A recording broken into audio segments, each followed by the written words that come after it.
is going on, everybody? It is your boy Baddog back with another New York Giants video. Thank you for watching. I really do appreciate it. Do me a favor.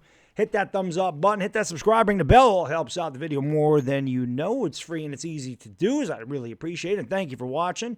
If you haven't figured it out tonight, no Lakers. It feels like I swallowed a chainsaw. My voice was killing me last night, so obviously I'm not going to be able to sit here and yell and scream doing the play-by-play. I'll be back for the Lakers on Wednesday, February 2nd. Sunday, Chris and I are going to be doing the AFC and NFC Championship game, so I won't be doing the game then either. Chris and I will be live at 9:45 tonight. More talking Giants, so hopefully you'll tune in for that. We'll talk about this right here. The New York Giants have hired Brian Daboll as their new head coach, and I don't think that this comes as a surprise to a lot of Giants fans. When they brought in Joe Schoen, you kind of figured he was going to bring in a guy that he could work with and that he felt comfortable with. And I don't think this is any, like I said, I don't think it's any surprise. I think a lot of fans knew that that was the hands-on favorite, and I don't think there was really any suspense. I know they talked about Dan Quinn and they talked about Brian Flores, but I think right from the get-go, Brian Daboll was going to be their guy. It'll be interesting to see exactly what the Giants do here moving forward in 2022. Now, Joe Schoen came out in his press conference and said, we're going to build around Daniel Jones. You take that with a grain of salt. There's no way Joe Schoen was coming out and saying, well, we're going to trade Daniel Jones. We're going to draft the quarterback. They may do that. They may not do that. It'll be very interesting. Daniel Jones now, if he is there in 2022, will have his third system in 4 years. John Mara has said that they did everything to screw him up, and John Mara's obviously right. They've done nothing to help Daniel Jones. But if Daniel Jones is there in 2022, you hope that a guy like Brian Daboll can develop Daniel Jones is something that Giants fans, including myself, have been waiting for years, is to see a progression and improvement. And unfortunately, under the Joe Judge regime, we kind of saw him regress. And I feel like that had a lot to do with Joe Judge. Joe Judge just set Daniel Jones up for complete and utter failure. We saw that they were able to develop Josh Allen. And Josh Allen was very inaccurate, and he turned the ball over a ton when he came into the league. And then by year 3, the man was a stud. And if you watch that game against Kansas City, he is utterly ridiculous. He's one of the best quarterbacks in the league. So you would hope that if Daniel Jones is still here in 2022, they could find a way to get the most out of Daniel Jones. Now, let's not fool ourselves. Giants fans are talking about year 3, a Josh Allen-type leap. But Daniel Jones isn't Josh Allen. He doesn't have the arm of Josh Allen. He doesn't have the skill set of Josh Allen. He doesn't have the athleticism of Josh Allen. Daniel Jones has a very nice skill set. Don't get me wrong. I've been saying the entire time, I feel like physically the man can play in the NFL, but mentally, I feel like he progresses, plays too slow. But maybe they go to a little, West Coast type of thing where they get the ball away from him quickly and have some better passes. Maybe they get him to throw the ball down the field a little bit more. But if they're going to do that, they obviously need to address the offensive line. If Daniel Jones is going to be the quarterback in 2022, fix that offensive line. You need at least, out of your first 3 picks, you need 2 offensive linemen. If you want to go offensive lineman with one of the top 7 picks and then go offensive lineman in the second round, I'm fine with that. If you want to take a defensive end, or somebody else, a linebacker maybe in the first round or whatever, I'm okay with that. But I really think the Giants need to make a concerted effort to fix this offensive line, and then you can see what Daniel Jones is. But you never know. They may draft a quarterback, and they may want to develop their own guy. There's obviously no attachment or allegiance to Daniel Jones with this regime. Dave Gettleman is not here. That was Dave Gettleman's draft pick. So there's nobody left. Pat Shermer was fired, but Dave Gettleman was still here. That was his pick. It was not Joe Schoen's pick. It was not Brian Daboll's pick. So all the Giants fans that are sitting there saying, oh, yeah, they're going to build around Daniel Jones, they may do that, but there's no guarantee.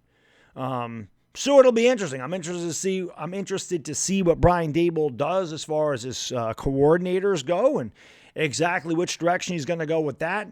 But again, I don't think this comes as any surprise to anybody that Brian Daboll is the new head coach of the New York Giants. And again, I'm going to be cautiously optimistic. I kind of figured that's what they were going to do. Buffalo has been able to turn around. They have become, I want to say they become Super Bowl contenders. They lost a heartbreaker to Kansas City. I mean, they had that game won. There was 13 seconds left when they scored a touchdown, and they should have been able to hang on and win that game. They lost in heartbreaking fashion. And let's be quite frank, I think that if Cincinnati had to go to Buffalo, that Buffalo would have been in the Super Bowl. I don't think that Cincinnati would have been able to beat Buffalo in Buffalo, but Cincinnati's been surprising a lot of people. It's something we won't know because Buffalo ain't there. But again, man, I'm cautiously optimistic. Just looking forward to seeing the other changes coming here with the New York Giants going forward. Like I said, the coordinators, his coaching staff, and of course, 3 months is so long away. The winter is so long here in the Northeast, and it really is legitimately 3 months away. I think it's the 28th of April. So today's the 28th of January, so it is exactly 3 months away. But looking forward to it again. I'm not going to get overly excited. This is kind of what I thought was going to be. I like the hire. I think that Brian Daboll could do a good job here.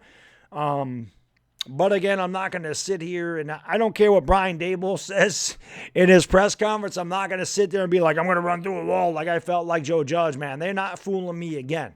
Talk is cheap, man. I'm not falling for this coach speak. I'm not falling for this rah-rah, sis-boom-bah press conference. I'm not falling for any of that. I'm going to start to believe in these guys when they put a product on the field that Giants fans can believe in. I have a feeling that Brian Daboll will play his starters in the preseason, unlike Joe Judge, and I have a feeling that Brian Daboll will not see the first 3 or 4 games as an extension of the preseason. At least I hope he doesn't do that. But it's going to be interesting. Again, they hire a coordinator. Some Giants fans, probably, I know some Giants fans wanted an experienced head coach. They don't want the Giants to take a chance here, and a lot of the media outlets say the same thing. But, the whole thing with Brian Daboll is you want to have him be able to work with the GM.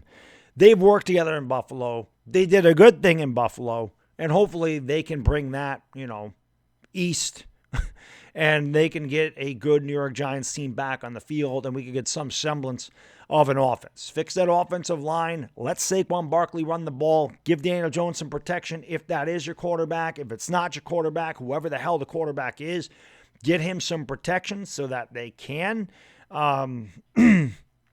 score some points. They were terrible in the red zone. They were terrible in the 2-minute offense. They were terrible every which way but loose on offense. The offseason's so long, I wish the draft was tomorrow, but it isn't. So anyway, that's all I got in this video. I'll be doing some mock drafts here within the next couple of months or so. I'm not going to do them right now. I kind of want to see what we do in free agency, but it's always fun. I just do the Giants picks. I don't do like the entire first round and all that other stuff, but I enjoy doing that and seeing exactly how close I can be. I don't think I've gotten any of these picks right. But, it'll be interesting, and like I said, I'm looking forward to seeing what these guys do. I'm excited about it. It's always nice. A change is always refreshing. But again, I'm not going to sit here and get all super excited and feel like, oh yeah, we're going to turn it around this year. This is our year. We're going to win 10 games. We're going to the playoffs. I'm not going to buy into that. I want to see what they do on the field, win a couple of games, get over 500, and then I'll believe maybe we've turned the corner. But until then, hopefully these guys have a really good draft. They get it together. They develop these players, and we can see some improvement here with the Giants. That's all I want to see in 2022, man. I don't want no 4-win team. If we win 7 games and we're competitive, I'll be happy with that. I just want to see them go in the right direction. I want to see them build something correctly. I want to see them build this foundation. I want to see the trenches, the lines of scrimmage, offensive and defensive lines of scrimmage. I want to see those things fixed. And then you go from there. From the inside out. The Giants have, I've heard 9 picks, 11 picks. I really don't know how many picks we have, to be honest. I Googled it. They said 9. Joe Shane kept saying 11. What I do know is we have 5 picks in the top 80, and they got a hit on these picks. That I do know. Anyway, that's all I got in this video. Thank you for watching. I do appreciate it. Like I said, hit the like, hit the subscribe, ring the bell. Come back on Chris's channel. 9:45 tonight. We'll be doing Talking Giants. It's a bad diggity dizzle. I'm out. Peace.